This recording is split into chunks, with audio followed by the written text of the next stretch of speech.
Grabe itong mga tao na 'to, yung mga pangalan ng mga taong 'to sa ano, sa DPWH. Ito, DPWH Leak, tingnan niyo kung sino yung mga tauhan yan. Hindi naman kilala yan, pero bakit walang nakukulong?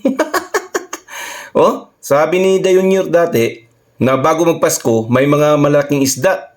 Dilis lang yata yung, tsaka walang, tay nako, grabe talaga. Tapos ngayon, dinadivert na ngayon sa Duterte na naman. Kasi, siyempre, may impeachment sa February, di ba? Dinadivert lahat. Lahat na sila nagsanib puwersa. Hindi na kasi nila kaya sa Sara Duterte. Panoorin nyo. Grabe ano, panoorin.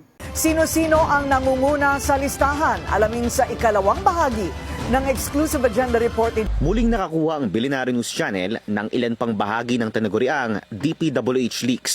Ang mga dokumentong nagdedetalye sa mga umano'y proponents ng mga ilang proyekto noong binubuo ang DPWH budget proposal para sa 2025 National Expenditure Program o NEP.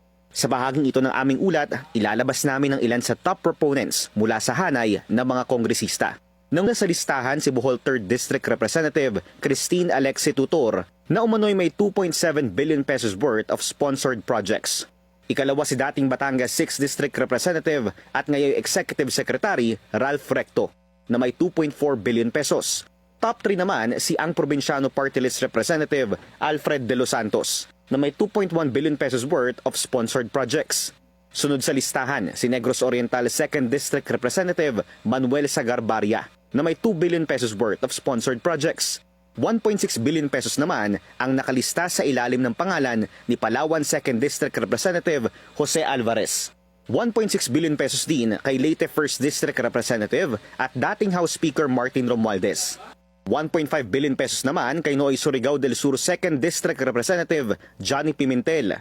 1.2 billion pesos worth of projects para kay Rizal 1st District Representative Michael Duavit. 1.1 billion pesos naman kay Nooy House Appropriations Chair at ako Bicol Party List Representative Zaldico. May 5 pang kongresista na may mahigit 1 billion pesos na umano'y sponsored projects. Kabilang dito, sina Laguna 3rd District Representative Amben Amante, Batangas 2nd District Representative Jinky Luistro, former Batangas 1st District Representative Eric Buhain, Biliran Representative Jerry Boy Espina Jr. at Nueva Ecija 4th District Representative Emeng Pascual. Bilang paglilinaw, hindi BICAM o budget insertions ang laman ng mga dokumentong ito. Ito ang mga line items para sa DPWH budget proposal na ipinepresenta at pinagtatalunan sa Kongreso bago maging General Appropriations Act o GAA.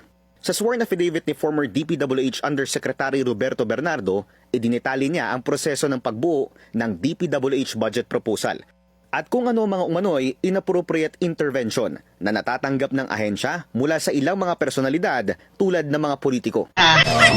Kaigit na.